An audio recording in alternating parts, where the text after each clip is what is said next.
listening to the daily drops of Dexter Dewayne. I'm Dexter Dewayne. Um, and I woke up this morning and I felt like I was on the right track last night. And then I woke up this morning and I felt myself falling off again. And, it's one thing to be good, but it's another thing to be consistent. I actually DM'd this guy. He was known as the number one motivational speaker in the world, Dr. Eric Thomas. I had DM'd him probably about a year ago. I asked a question, something along the lines of, there was one word that you can share with somebody that will help them be great. And he DM'd me that one word. He said consistency. And I've realized there have been points in my life where I felt like I was on a roll. But had I been consistent with those activities, perhaps I would have been further off in those areas. Perhaps not. We don't know. So today I really wanted to dive into what it really looks like for self-discipline and consistency. But first, definitely wanted to get into our lender's affirmation, because we continue to be lenders, not borrowers. So as a lender, I commit to upholding my faith, my values, and my integrity. I lend in a way that reflects who I am: honest, fair, and genuine. My actions will align with my values of integrity, kindness, and respect for others. I recognize that what I have comes from God, and I will manage these resources responsibly, using them to glorify Him and to help others, not for selfish gain or pride. I commit to fair terms and clear communication, ensuring no one feels taken advantage of or burdened by unnecessary expectations. My dealings will always reflect my belief in treating others with respect and fairness. I will lend with an open hand, knowing that generosity is an act of grace. I will release expectations and trust God to guide the outcomes, whether repayment comes or not. I will prayerfully consider every opportunity, seeking God's wisdom to make decisions that are not only helpful, but aligned with His purpose for my life and others. While I value accountability, I also understand the power of forgiveness and second chances. I will seek balance in my lending, offering help where it's needed, but remaining mindful of my boundaries and responsibilities. I lend not just to solve immediate problems, but to encourage growth, stability, and independence in others. My goal is to make a positive impact without creating dependency or harm. Through every decision, I will remain faithful to my values, my God, and my calling to be a light in the world. In Jesus' name, amen. So let's get into it. Let's get into self-discipline and consistency. Have you cultivated a deep sense of self-discipline? Do you wait for motivation to strike, or do you rely on your consistent habits to move you towards your goals every day? Do you prioritize long-term success over short-term gratification? Do you understand that true growth requires focus and patience? Do you show up for your personal development every day, even when it's difficult? Whether it's maintaining a healthy routine, or sticking to your goals, or challenging yourself in new ways? Do you push through moments of resistance and keep going? Because you know consistency is the key to transformation. Do you make intentional decisions that align with your values and your goals? Do you let distractions or temptations veer you off course? And most importantly, do you stay committed to the vision that you have for your life? Someone once said, if it was easy, everybody would do it. There was a guy, he was talking about how everyone wants a six-pack. There's a reason why everyone wants a six-pack, because it's hard. You can't just wake up one day unless you're filthy rich and you go and get surgery or something. But you can't just wake up one day after having a beer gut and have a six pack in less than 24 hours. There's a certain amount of time and effort and detail and consistency that goes into that.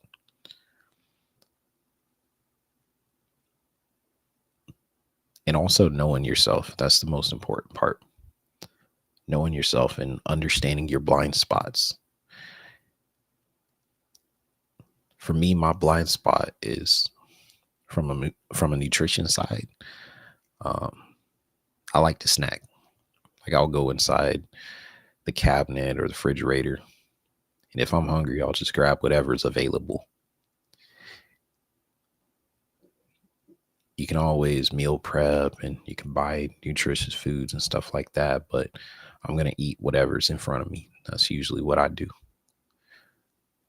So I invested in a meal plan solution. And I'm not going to lie, over a year, it'll probably cost me about $10,000. Yeah, it'll cost me about $10,000 for this meal prep stuff. So people would be like, oh, well, you just save money by prepping, your own meals and cooking your own chicken breasts and all this other stuff. And just having these containers. Listen, I didn't get to a point where I'm at now because I was meal prepping and spending a whole lot of time in the kitchen. I got to where I am now because all I did was work. And I still have that momentum. I just get up and I just get to work. And I'm working all day. And sometimes that looks like skipping lunch. Sometimes that looks like skipping breakfast. Sometimes that looks like skipping dinner. So if I go and I grab something to eat, it's not going to be all that healthy. But with the meal prepping, that's already prepped, right? Not only am I getting a variety of food, I'm getting food that's good for me in the most convenient way possible. And people say, oh, well, you're just wasting money. The way I look at it is an investment. I don't have to change anything about what I'm doing. It just allows me to be better. Because yeah, it might cost me 10 grand up front, but it will cost me a lot more if I'm just eating snacks, just trying to save money and not having the time to cook nutritious meals. You know what I'm saying? But that's my blind spot. I mean, if you're a person that spends Sunday cooking, has all their meal prep stuff in a row, if you're someone that's really good at that, cool. I know that's not me. I know that's not me. It probably could be if I put in a little bit more effort, but I know that's one of my blind spots. I can't stay consistent if the whole process sucks, right? Like if I got to get up and I got to cook and I got to do all this stuff, and then I don't even like the food. Like I don't even like eating like that. You know what I'm saying? Like I'm comfortable like going a whole day without eating. So meal prepping just seems like, oh, okay, now I gotta meal prep, which is a chore, and then I gotta eat, which is a chore. I'll pay the $10,000 if it keeps me consistent in my nutrition. Pop something in the microwave, 2 minutes, eating, we're done. Throw the thing away. That's it. We're done with the meal. Move on to whatever I was doing. Whatever you have to do to stay consistent, even with these calls. I wanted to do video. I was like, man, I could just turn my camera on, but what does that require every single day? I need to make sure that I look presentable all the time. And even though I, don't go leaving the house looking crazy, there are some weeks where I might need a haircut. Might need a haircut, might need to shave, might roll out of bed last minute or whatever the case is. I don't necessarily look as presentable as I want to. I could challenge myself to make sure that I look presentable every time I sit down and record one of these. Or I could just turn the camera off and keep that consistency. Because what I look like is less important than what's actually being done. Those are my own personal blind spots. Other people have theirs. We're not going to walk around and pretend like we're perfect. But here's the thing. If you don't start nothing, there won't be anything. If you don't start nothing, there won't be nothing. So being able to start and being able to do something that allows you to be consistent with it. We're like, oh, I'm going to go to the gym and I'm going to work out 2 hours every day. It's like, yeah, I don't think you're going to be consistent in that, especially if that's not something you do. I'll check in a week, see how you're doing. I'll check in about 6 months, see how it went. Either you stay consistent or you gave up because it was too hard. Now, I'm not saying you can never be that. I'm not saying I'll never be a person that meal preps. I'm not saying that you'll never be a person that goes to the gym 5 days a week for 2 hours a day. I'm not saying you'll never be there. But the thing about self-discipline and consistency is it thrives off of momentum. And you have to build that momentum at some point. And sometimes building that momentum means, okay, I'm not spending 2 hours in the gym lifting weights, but I did 5K steps.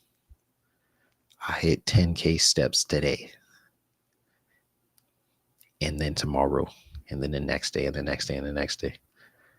Maybe I didn't spend 2 hours in the gym, but I showed up. I walked through the door. It's like maybe I'm not putting in as much work as I need to be putting in the gym, but at least I walked in. Don't say having a membership, because these gyms will take your money. They don't care if you show up or not. They'll take your money. Get your money's worth. At least walk in the door.